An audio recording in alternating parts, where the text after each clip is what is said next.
Jangan golput, gunakan hak pilih Anda.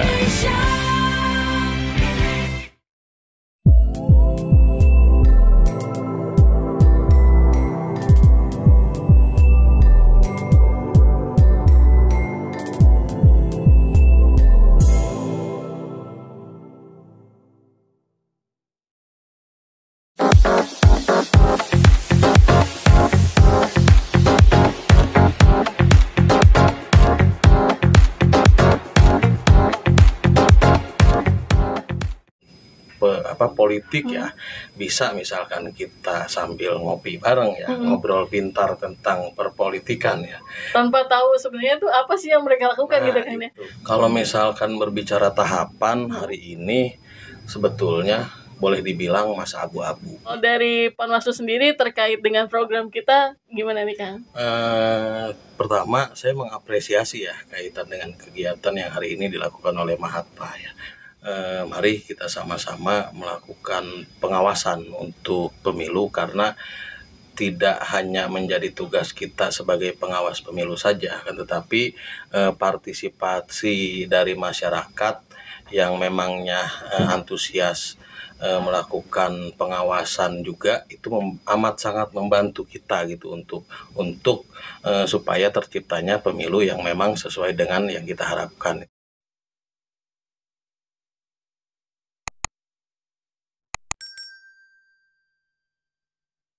Selamat datang di podcast Mengenal Lebih Dekat Calon Wakil Rakyat, masih di channel Mahatva Media Indonesia. Dari kemarin kita udah mengajak calon legislatif ngobrol-ngobrol tentang visi misi mereka dan juga pengenalan siapa sih mereka.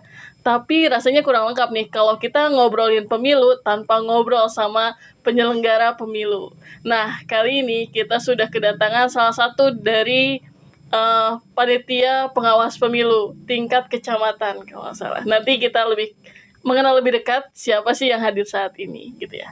Oke, selamat datang Kang Sai. Siap. Kang Saiful sebenarnya nama lengkapnya ya Kang ya. Saifullah. Kang Saifullah ini datang dari panitia pengawas pemilu Kecamatan Gunung Putri, benar Kang ya? Betul. Oke, jadi malam ini kita akan cerita nih gimana sih proses pemilu di Kecamatan Gunung Putri, atau mungkin nanti akan lebih luas juga di Kabupaten Bogor begitu ya Kang ya. Oke. Untuk lebih lanjut mungkin kita langsung aja nih kenalan dengan Kang Saiful. Kang Saif asal dari mana nih Kang? Saya asal dari Desa Nagrang. Oke, dari Desa Nagrang. Berarti tadi kesini lumayan deket lah ya Kang ya? Deket lah. Oke. Hanya 3 desa berarti ya. Ya betul. Cikasudik, Wanaherang, Cicadas. Oke, jadi lumayan deket nih ya Kang kesini ya Kang. Oke, jadi kita mau kenalan nih Kang. Kang Saiful ini siapa sih? Gitu. Oke, siap.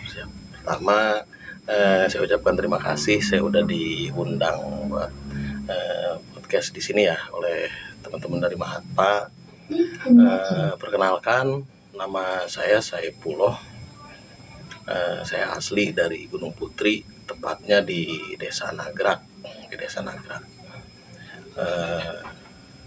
Kalau misalkan berbicara tentang penyelenggara pemilu, kali ini saya berada di barisannya Bawaslu. Oke. Tepatnya di Panwaslu Kecamatan Gunung Putri. Dan pada kesempatan pemilu kali ini juga hasil pleno dari teman-teman Panwas, saya diamanahi menjadi ketua Panwaslu Kecamatan Gunung Putri. Karena anggota Panwaslu itu ada 3 orang. Pertama saya sendiri sebagai ketua, terus ada anggota itu Muhammad Ramdhani, itu divisi penindakan pelanggaran dan penyelesaian sengketa. Terus ada lagi Muhammad Hasanuddin, itu bagiannya hukum, pencegahan dan hubungan kepada masyarakat itu. Oke, berarti Kang Saiful ini sebagai ketuanya ya Kang ya? Ketua. Oke, berarti kalau Panwaslu ini sudah berjalan berapa lama Kang? Berarti kan kita pemilu di 2024 gitu Kang ya. Nah, Panwaslu ini bekerja mulai dari kapan sih Kang? Kalau misalkan ditanya sejak kapan, itu kalau misalkan melihat dari kalendernya tahapan pemilu kita sudah 1 tahun ya. Sudah satu Sudah tahun. 1 tahun. Oke. Jadi pemilu sekarang ini berbeda dengan pemilu-pemilu yang lalu di tahun 2019. Biasanya penyelenggara pemilu ad hoc itu diangkat itu selama 11 bulan ya, selama 11 bulan. Artinya hari ini pemilu terpanjang nih, kurang lebih 27 bulan. Jadi dari tahun kemarin 2022 bulan November pertama kali setelah di SK-kan, terus dilantik dan langsung mulai bekerja sampai dengan sekarang gitu. Oke, jadi persiapannya memang yang tahun 2024 ini lebih panjang ya, Kak? Jauh lebih panjang. Berarti betul. perbedaan tadi 24 bulan ya, 27 bulan 27 bulan sebelum. sampai dengan nanti pilkada. Oke, bedanya sangat jauh dari yang tahun 2019 di 11 bulan Ya. persiapannya, Kang ya. Oke. Nah, Kang, gimana prosesnya sampai Akang akhirnya terpilih menjadi ketua Panwaslu kecamatan gitu kan? Ya, kalau misalkan di kita kan sistemnya kalau Panwaslu itu badan ad hoc itu kan kolektif kolegial, artinya kemufakatan itu harus lahir dari sidang pleno. Oke. Kita harus bermusyawarah dengan rekan-rekan Panwas yang lain, yang 2 orang itu berarti 3 orang bersama saya. Nah, hasil dari kemufakatan itu dipilihlah gitu saya menjadi dan diamanahi oleh teman-teman rekan-rekan Panwas yang 2 orang itu sebagai ketua di periode sekarang gitu. Oke, jadi terpilihnya di 3 orang tadi ya, Kang ya? Ya. Di antara 3 orang tadi. Oke. Nah, Kang, kalau boleh tahu nih, Kang, sebenarnya Panwaslu itu ngapain sih, Kang gitu? Kalau ditanya ngapain, lebih ke tupoksi berarti Betul, Kang. Lebih ke tupoksi. Kalau misalkan berbicara tentang tupoksi Panwaslu, itu adalah badan ad hoc yang sesuai dengan Undang-Undang 7 2017 itu berada di pasal 105, 106 dan 107.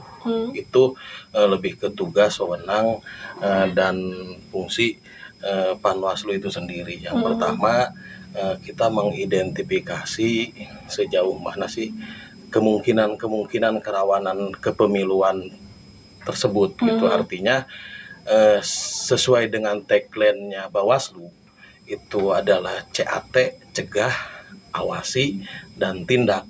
Jadi sebelum melakukan pengawasan kita melakukan pencegahan terlebih dahulu gitu. Itu yang pertama. Terus yang kedua, setelah kita cegah baru kita masuk ke tahapan yang awasinya. Kita awasi.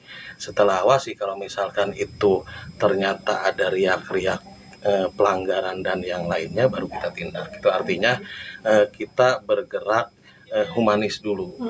Pencegahan preventif yang kita lakukan jangan sampai si peserta pemilu ataupun penyelenggara pemilu, karena kan penyelenggara pemilu itu ada 3. Pertama kita dari Bawaslu, terus ada di KPU, terus ada di KPP. Itu. Oke, berarti tadi itu tahapannya ada 3, Kang. Mengawasi, mencegah, mengawasi, dan menindak. Oke, jadi tupoksi dari Panwaslu tuh itu ya, Kang ya, 3 itu ya, Kang ya. Oke, sekarang tadi sudah menjelaskan tentang tupoksinya gitu, Kang ya. Nah, terus secara sistem kerja tuh mulainya dari kapan, terus ngapain gitu, Kang? Panwaslu apakah cuma ya udah ngawasin aja, atau sebenarnya saya sih kurang tahu ya, apakah sensus juga termasuk dari pekerjaan dari Panwaslu gitu sih? Kalau misalkan ditanya dimulai dari kapan kita bekerja, ya seperti yang tadi saya bilang, dimulai di SK-kan dan dilantik itu kita esok harinya langsung bekerja gitu. Apalagi pasca dilantiknya Panwascam se-Kabupaten Bogor, itu kita langsung melakukan verifikasi faktual partai politik pada waktu itu yang sedang dilakukan oleh KPU. Jadi kita Gunung Putri karena wilayahnya bonus demografi, bonus penduduknya itu lumayan banyak ya, terbesar kedua setelah Kecamatan Cibinong. Nah, jadinya setelah dilantik kita langsung turun ke lapangan untuk melakukan pengawasan verifikasi faktual partai politik pada waktu itu yang dilakukan oleh KPU Kabupaten Bogor itu. Terus selanjutnya pasca setelah itu lahirlah petugas Pantarli itu untuk panitia untuk mendata tugas untuk pendataan pemilih yang nantinya di tanggal 14 Februari nanti itu mereka yang mempunyai hak pilih dan secara umur mereka itu sudah 17 tahun ataupun sudah pernah menikah, nah itu diperbolehkan dan mereka berhak untuk menyalurkan aspirasinya gitu. Artinya mereka wajib untuk memilih gitu. Nah pasca itu perjalanan 2 bulan kita 3 orang mengawasi 10 desa ya yang berada di Kecamatan Gunung Putri. Dengan hari ini DPT yang sudah ditetapkan hasil pertama dari Pantarli terus diplenokan kembali dengan tahapan pemutahiran data yang dilakukan oleh teman-teman PPS dengan teman-teman PPK. Akhirnya didapatlah DPT dan ditetapkanlah DPT Kecamatan Gunung Putri itu sebanyak 212.030 pemilih itu. Oke, 212.000 tuh di Gunung Putri aja di Kang ya? Gunung Putri saja. Oke. Gitu. Itu lumayan banyak ya Kang ya? Lumayan itu banyak. dominasi DPT-nya banyak di generasi apa nih Kang? Karena kan kalau dilihat dari data kabupaten gitu ya Kang ya, ternyata DPT Kabupaten Bogor sendiri ada yang paling banyak itu di 3 generasi Kang. Generasi milenial yang pertama, terus yang kedua itu ada di generasi X, yang ketiga itu ada di generasi Z ya kalau nggak salah ya. Nah kalau di Gunung Putri sendiri sebenarnya gimana nih Kang? Gunung Putri hampir sama dengan lebih ke gambaran miniatur Kabupaten Bogor ya. Oke. Ya 3 generasi itu mendominasi, apalagi generasi-generasi milenial atau misalkan bahasa penyelenggara pemilu itu lebih disebut ke pemilih potensial. Oke. Artinya pemilih yang pada hari esok nanti di tanggal 14 Februari 2024 mereka itu baru pertama kali mengikuti pemilu. Artinya mereka baru pertama kali memilih gitu. Itu yang kita sering sebut kalau bahasa kita di penyelenggara itu pemilih potensial itu pemilih potensial tersebut yang hari ini harus lebih banyak edukasi dan misalkan pendidikan politik terhadap mereka gitu. Oke, berarti ternyata Banwaslu atau Panwaslu sendiri juga merekap untuk tadi pemilih ya Kang ya? Lewat Pantarli tadi berarti ya? Kalau Pantarli itu lebih ke dari KPU ya, dari KPU. Kalau kita mengawasi kerja mereka gitu. Jadi Pantarli itu kan lebih ke bekerjanya itu secara door to door, melihat bahwa misalkan sesuai dengan nama nik orang tersebut apakah masih berada di wilayah tersebut ataukah misalkan sudah pindah atau sudah meninggal. Maka kalau misalkan meninggal berarti dicoret dan dilampirkan surat kematiannya ya. Surat kematiannya dari minimal itu dari pemerintahan desa yang dikeluarkan bahwa orang tersebut sudah meninggal. Artinya nanti di pemilu nanti di 2024 nama tersebut sudah tidak ada. Terus kita sebagai pengawas pemilu ya secara tupoksi ya kita mengawasi kerja mereka gitu. Sebanyak hari ini di Kecamatan Gunung Putri jumlah TPS itu 906 yang awalnya jumlahnya 903. Jadi sebanyak 903 Pantarli itu kita awasi dengan 3 orang sebelum adanya pengawas desa gitu. Kebayang nggak kira-kira? 900 nih Kang ya, diawasin 3 orang, berarti 1 orang 300 nih Kang. Banyak juga ya Kang ya berarti ya.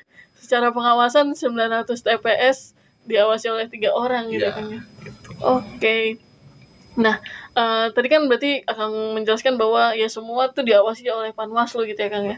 Nah, berarti kalau proses sendiri akan sampai hari pelaksanaan saja atau sampai ditetapkan nantinya Kang untuk Panwaslu sendiri? Kalau misalkan untuk Panwaslu itu masa kerjanya sampai dengan 1 bulan setelah pemungutan suara ya. Oke. 1 bulan, karena dikhawatirkan takut adanya pelanggaran-pelanggaran atau misalkan yang lainnya gitu. Jadi kita masih ada spare waktu 1 bulan setelah pemilihan itu selesai.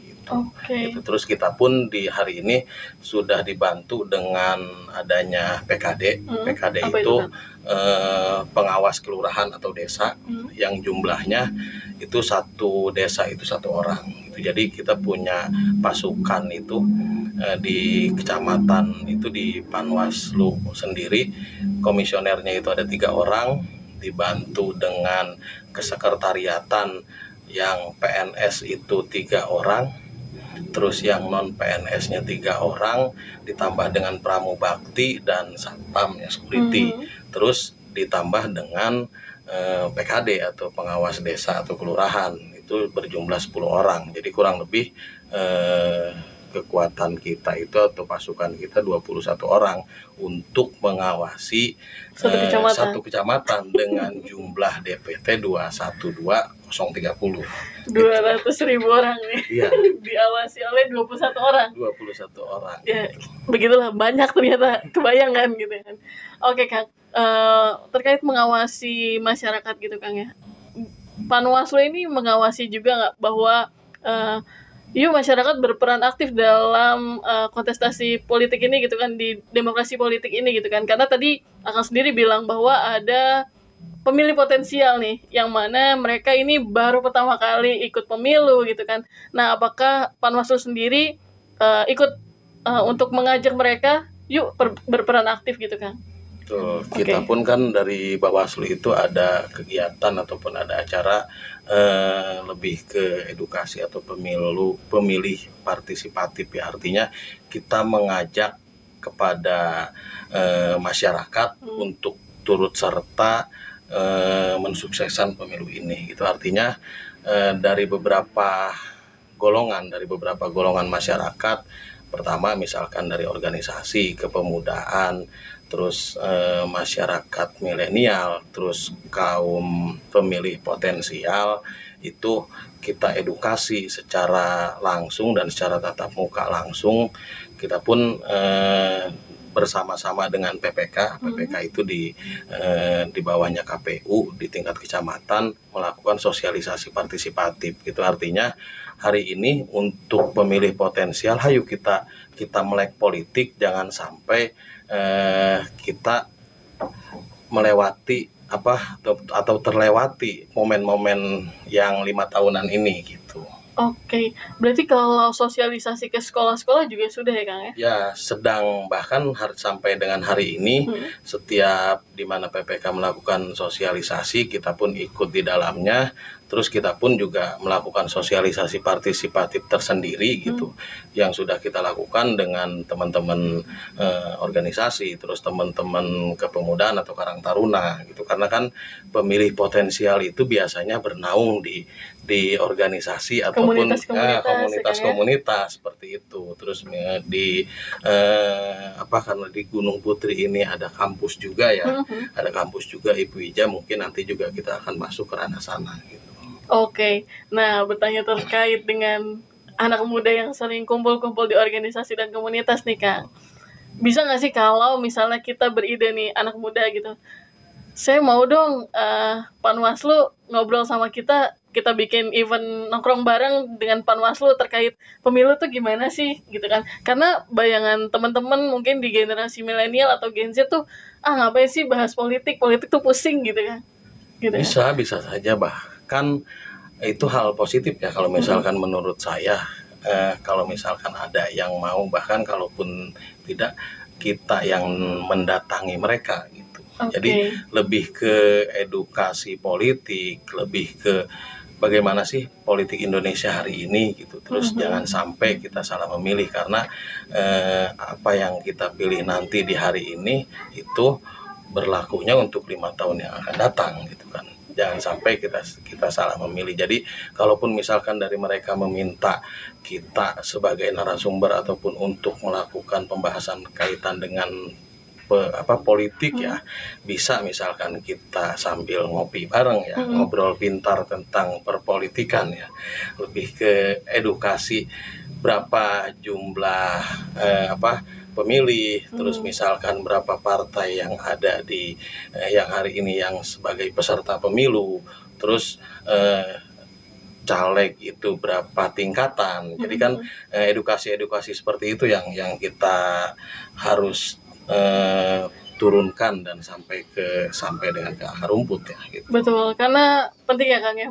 Kalau menurut saya penting gitu ketika teman-teman muda masih acuh terhadap politik nih, karena kan 5 tahun mendatang itu menentukannya sekarang gitu kan ya. Kalau sekarang tidak berperan aktif, 5 tahun nanti mau jadi apa gitu kan ya. Betul. Iya. Karena kalau misalkan kita lihat hari ini, kalau misalkan Gen Z, apalagi ya Gen Z apatis ataupun acuh terhadap keberlangsungan negara kita ke depannya, yang hari ini banyak di media itu kan lebih disoroti tentang capres dan capres. Betul. Tapi legislatifnya itu tidak disentuh gitu, ataupun kurang disentuh ya lebih tepatnya itu. Makanya melalui sosialisasi partisipatif seperti itu, kita door to door ya, dari sekolah ke sekolah, dari misalkan komunitas ke komunitas, dari perkumpulan ke perkumpulan, kita melakukan sosialisasi. Yuk, hari ini kita harus sudah melek untuk melakukan sosialisasi ataupun edukasi terhadap pemilih-pemilih pemula ini gitu. Jangan sampai nanti di tanggal 14 Februari nanti mereka hanya ikut-ikutan menggugurkan kewajiban sebagai pemilih, nyoblos saja gitu. Tanpa tahu sebenarnya itu apa sih yang mereka lakukan gitu kan ya. Betul Kang, terkait di 2024 tuh sebenarnya kita nyoblos apa saja sih Kang? Mungkin Akang boleh nih ngejelasin, selain ada capres dan presiden gitu, ada apa lagi sih Kang? Kalau misalkan di hari ini karena pemilu hari ini itu kita beririsan 5, presiden, wakil presiden, terus DPR RI, DPRD provinsi, terus DPRD kabupaten kota, dan DPD RI gitu. Jadi ada 5 kertas nanti Kang ya, yang 5 akan kita hadapi di pemilu 2024 gitu Kang ya. Dengan ukuran kertasnya yang tidak sedikit atau tidak kecil gitu. Artinya kalau misalkan dibuka bisa selebar meja gitu. Kebayang kalau misalkan dengan kita sekali ngebuka surat suara tersebut, kalau misalkan tidak kita lakukan sosialisasi ke teman-teman yang pemilih potensial ataupun misalkan Gen Z itu, kebayang lah pusingnya seperti apa gitu. Makanya hari ini kita melakukan roadshow sosialisasi tersebut untuk supaya satu, pemahaman mereka akan tentang kepemiluan, kedua supaya tingkat animo mereka untuk memilih itu besar gitu.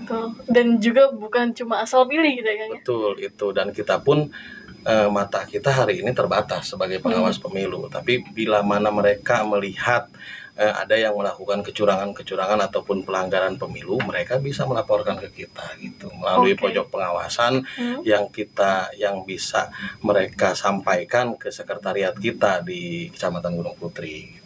Berarti kalau masyarakat atau siapapun lah yang melihat adanya pelanggaran, khusus mungkin di Kecamatan Gunung Putri ya kalau Kakang ya, atau mungkin pelanggaran dimanapun, bisa langsung menghubungi ke Panwaslu berarti kan ya? Betul, bisa langsung melakukan ke Panwaslu. Artinya dasar kita karena kan pelanggaran pemilu itu bisa berdasarkan dari laporan masyarakat atau misalkan laporan dari peserta pemilu atau dari penyelenggara pemilu yang lainnya gitu. Itu yang nantinya bisa kita proses sebagai sengketa pemilu, baik itu sengketa antar peserta dengan peserta ataupun misalkan peserta dengan penyelenggara. Itu berdasarkan, bisa jadi pertama temuan itu hasil pengawasan kita di lapangan, terus yang kedua berdasarkan laporan. Tapi ya semua itu kita balik, karena kan ada syarat tertentu yang harus kita lakukan juga, itu masuk ke delik pelanggaran atau tidaknya nanti setelah hasil kita pleno di kecamatan gitu. gitu. Oke, wah banyak sekali ilmu yang saya pribadi baru dapat nih. Ternyata sepanjang itu gitu pekerjaan dari Panwaslu. Nah Kang, kalau boleh tahu nih tadi kita sudah tahu pekerjaan Panwaslu seperti apa gitu kan. Nah sebenarnya kalau dari pemilu sendiri nih Kang, sekarang tuh sudah sampai di proses mana sih Kang? Apakah sudah sampai di proses kampanye gitu Kang? Karena nah tadi Akang bilang masyarakat atau Gen Z, milenial dan segala macamnya baru tahu capres dan cawapres aja nih, nggak tahu siapa caleg DPRD dan segala macamnya. Nah sebenarnya tuh prosesnya sudah sampai di mana? Apakah sudah sampai di kampanye atau belum nih Kang prosesnya? Kalau misalkan berbicara tahapan hari ini sebetulnya boleh dibilang masa abu-abu ya. Apa Karena tuh Kang? kenapa saya bilang ini masa abu-abu? Itu yang pertama karena kampanye itu belum mulai. Oke. Sesuai dengan tahapan pemilu itu di tanggal 28 November baru masuk ke tahapan pemilu. Pasca ditetapkannya DCT, daftar calon tetap, artinya yang hari ini para caleg-caleg yang sudah bermunculan dan sudah bersosialisasi, kemarin mereka melakukan sosialisasi sesuai dengan tahapan. Kalau kita menyebutnya ini masa abu-abu atau tahapan abu-abu, tapi kalau misalkan berbicara sesuai dengan PKPU 15 yang diperbaharui menjadi PKPU 20 tahun 2023, hari ini masa sosialisasi untuk peserta pemilu gitu. Sosialisasinya seperti apa? Hanya memperkenalkan diri saja gitu, tanpa ada unsur ajakan. Karena kalau misalkan kampanye, berarti kan kalau kampanye itu lebih ke mengajak. Gitu kan, ayo pilih saya, ataupun misalkan coblos nomor sekian dengan nama fulan ataupun siapa gitu kan, A atau B atau C. Itu hari ini dari mulai tanggal 4 sampai dengan tanggal 28 nanti, hari ini masih masa sosialisasi. Jadi masih diperbolehkan untuk peserta pemilu. Peserta pemilu itu partai politik ya. Peserta pemilu itu. Kalau misalkan caleg itu adalah utusan dari peserta pemilu itu sendiri. Jadi utusan dari partai yang berkontestasi untuk menjadi anggota legislatif gitu. Makanya hari ini banyak yang berpikir bahwa peserta pemilu itu adalah caleg, tapi sesuai dengan undang-undang peserta pemilu itu adalah partai politik, itu partai politik. Jadi kalau misalkan para caleg yang hari ini ikut berkontestasi itu adalah petugas yang dari partai, ataupun misalkan utusan partai yang ikut berkontestasi untuk mengikuti pemilu di 2024 itu. Terus selanjutnya kaitan dengan tahapan hari ini bahkan kalau misalkan kita melihat tahapan presiden untuk pemilu presiden itu semalam baru saja ditetapkan untuk dan pengocokan nomor urut untuk presiden dan wakil presiden gitu, dan nanti kampanyenya itu bersama-sama di tanggal 28 November sampai dengan tanggal 10 Februari. Itu adalah masa kampanye gitu, masa kampanye yang singkat yang hanya 75 hari. Sisanya hari ini mereka hanya diperbolehkan sosialisasi gitu, artinya pendidikan politik, mengumpulkan kader-kader partainya, dan itu pun harus memberikan informasi ke kita sebagai pengawas pemilu gitu, bahwa misalkan mereka peserta pemilu melakukan edukasi ataupun misalkan mengumpulkan kader untuk edukasi politik gitu. Oke, berarti masa kampanye ini baru akan mulai di tanggal 28 betul ya? Oke. Nah Kang, sebenarnya kan mungkin ya dari masyarakat sendiri nggak tahu kalau ternyata kampanye itu belum mulai gitu kan, karena saya pribadi melihat banyaknya banner-banner di jalan gitu kan. Berarti kalau banner tersebut tuh masuk dalam kampanye atau enggak tuh kan? Kalau misalkan berbicara banner hari ini ada istilah APS, alat peraga sosialisasi, yang hari ini banyak dipasang oleh para caleg ya. Hari ini sudah jadi caleg karena sudah ditetapkan tanggal 4 November kemarin. Itu lebih ke masuk kepada ranah APS, alat peraga sosialisasi. Alat peraga sosialisasi lebih ke mereka memperkenalkan bahwa hari ini gue mau nyalek nih, gitu, dengan berkendaraan partai anu misalkan gitu. Terus nomor urut partainya sekian, gue tuh ada misalkan di Dapil 2 khususnya untuk misalkan DPRD kabupaten kota, terus untuk di provinsinya gitu, terus dan untuk di DPR RI-nya dan DPD-nya juga gitu. Nah kalau misalkan APS hari ini itu masih diperbolehkan terpasang kalaupun untuk APS, tapi yang tidak diperbolehkan itu APS rasa APK. APK itu alat alat peraga kampanye yang mencerminkan jati diri, terus di situ ada ajakan dan ada tanda paku atau tanda coblosnya gitu. Makanya dari mulai sebelum ditetapkannya DCT sampai dengan hari ini kita pun sudah melakukan preventif ya terhadap peserta pemilu. Sudah kita himbau by surat, terus sesuai dengan surat himbauan juga dari Bawaslu RI bahwa APS yang tidak sesuai dengan yang ada dalam tanda kutip mengajak, terus ada tanda coblosnya, itu harus ditertibkan. Itu yang pertama. Terus yang kedua, dari kabupaten kota pun sudah bersurat ke penyelenggara pemilu, dan begitupun kita di kecamatan kita sudah melakukan himbauan ke partai-partai politik, bahkan sudah kita undang juga mereka ke sekretariat kita, dan sudah kita lakukan bahwa dimulai dari tanggal 4 sampai dengan tanggal 27 itu masa sosialisasi. Dan kalaupun misalkan sebelum kita melakukan penertiban, mangga mereka menertibkan terlebih dahulu gitu. Nanti setelah tanggal 28 baru dipasang kembali. Berarti boleh ditahan dulu tuh ya. Kalau misalnya emang udah terlanjur dipasang gitu kan ya, boleh diturunin dulu, nanti tanggal 28 baru bisa dipasang kembali gitu kan. Ya, atau kalau misalkan mereka sayang untuk mencopotnya, bisa ditutup terlebih dahulu gitu. Ya, ditutup terlebih dahulu tanda coblosnya, terus ajakannya dan yang lainnya itu terlebih dahulu. Nanti setelah tanggal 28 baru dibuka lagi gitu. Berarti sebenarnya pun kalau memang terlanjur ada cara mudah gitu kan ya, tidak memberatkan caleg juga, mungkin ya nanti cetak banner lagi gitu kan ya, jadi boleh ditutup dulu ya Kang ya. Boleh, tapi kalau misalkan banner tersebut masih terpasang, ya kita lakukan penertiban gitu, karena kita pun menertibkan tidak sendiri, artinya kita menggandeng Pol PP, karena itu kan lebih ke ranahnya Satpol PP ya, kaitan dengan mereka penegak perda, mereka yang lebih berwenang di jalan itu di lingkungan, kaitan dengan penempatan banner dan baliho yang harusnya ditempatkan di mana saja gitu. Artinya hari ini tidak asal menempatkan baliho juga gitu, karena di kita pun ada tempat-tempat yang dilarang untuk penempatan baliho. Contohnya seperti tempat ibadah, terus sarana pemerintah, baik itu sekolah ataupun misalkan sarana-sarana pemerintah, kantor kepala desa, kantor kecamatan dan yang lainnya, itu tidak boleh dipasang atau ditempelkan alat peraga tersebut gitu.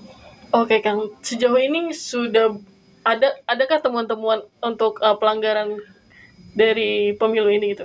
Kalau misalkan hari sesuai dengan tahapan yang sekarang ya, penertiban APS banyaklah dari beberapa peserta pemilu yang memang sudah melakukan penertiban sendiri, ada yang memang harus kita tertibkan juga gitu. Jadi di beberapa titik di ruas-ruas jalan utama itu akan kita tertibkan kaitan dengan banner ataupun baliho yang memang tidak sesuai dengan kaidah, artinya yang ada ajakannya, yang ada tanda coblos dan yang lainnya, itu yang akan kita tertibkan ya, kita turunkan terlebih dahulu gitu. Pasca nanti kita berkoordinasi dengan Satpol PP kecamatan. Selepas itu baru kita akan membuat jadwal untuk menertibkan minimal kondusivitas wilayah hari ini yang kita bangun ya, humanis. Pertama, preventif secara himbauan sudah kita lakukan, terus mereka pun sudah kita undang dan sudah kita kasih penjelasan kaitan dengan APS yang diperbolehkan dan yang tidak diperbolehkan itu seperti apa, dan akhirnya kalaupun misalkan itu masih terpasang juga ya kita tertibkan gitu. Oke, berarti terkait pelanggaran-pelanggaran yang mungkin sudah terjadi gitu ya Kang ya, paling terkait dengan APS tadi yang tidak sesuai dengan aturan gitu ya Kang ya.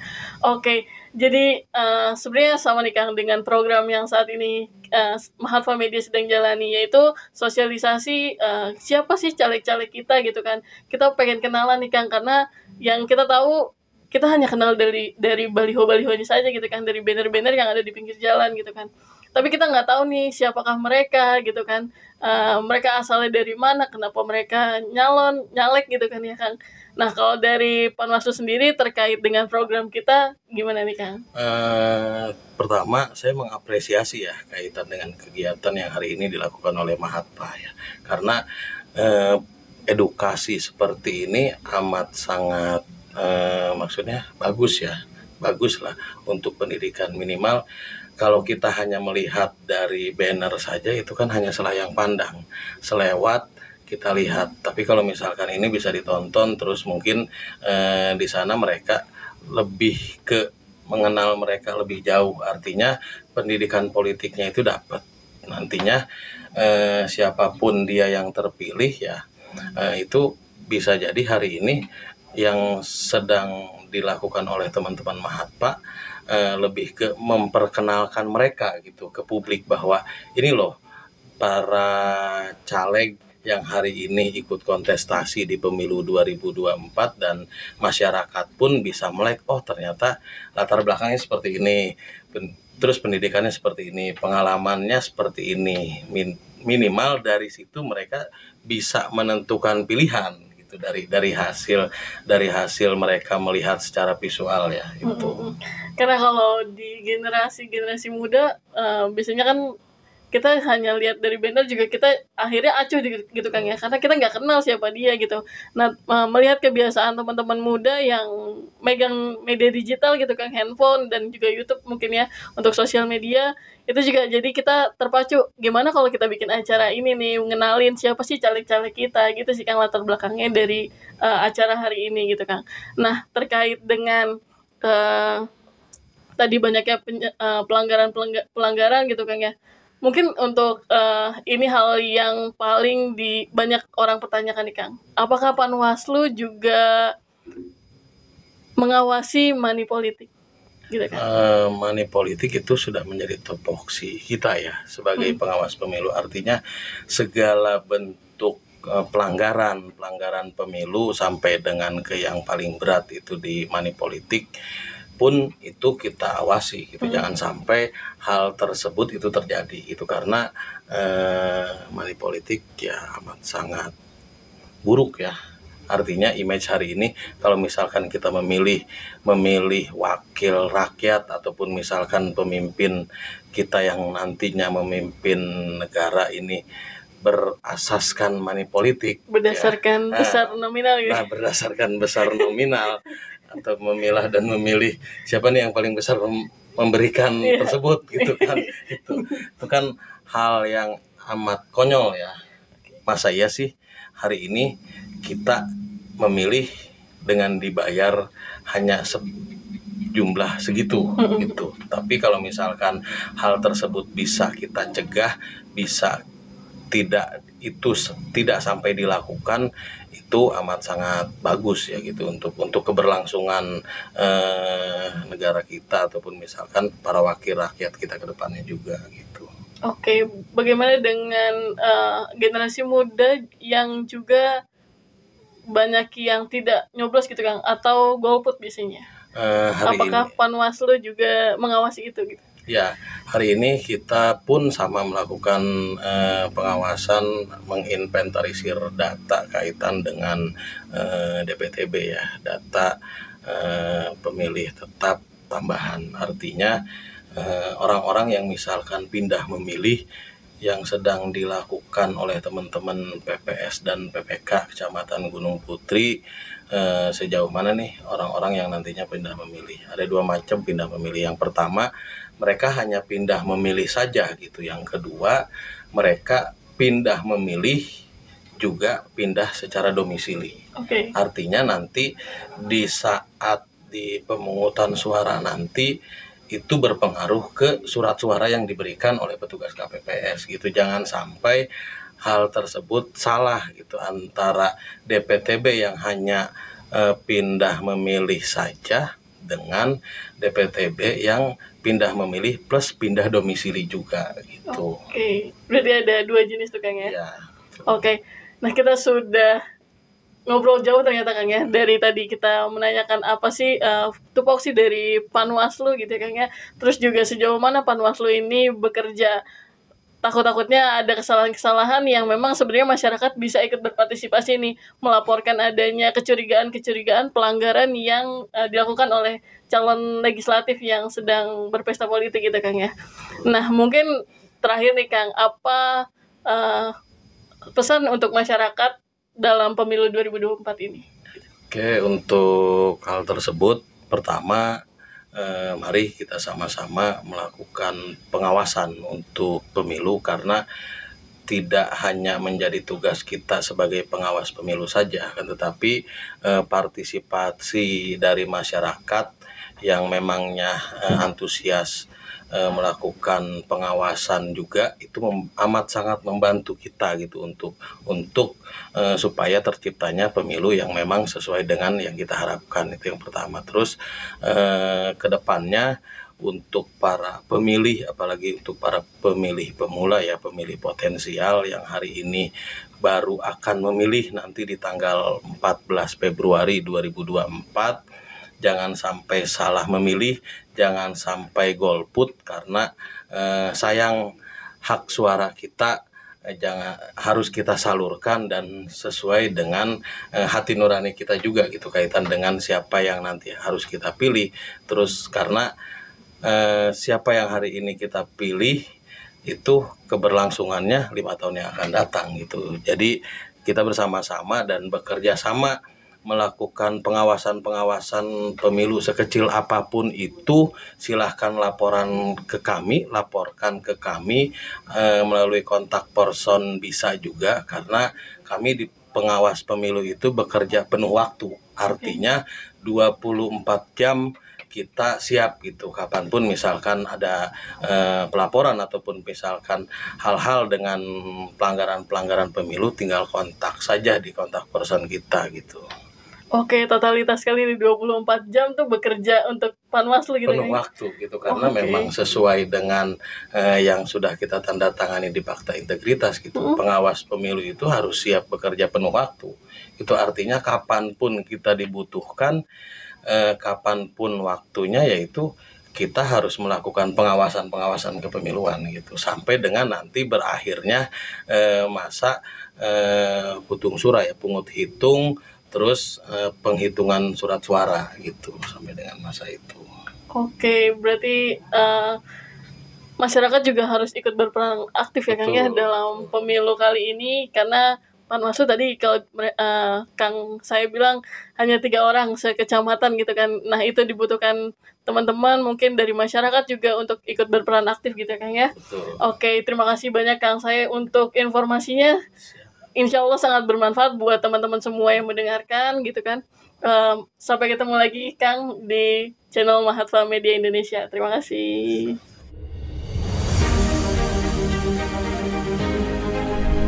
Jangan golput, gunakan hak pilih Anda.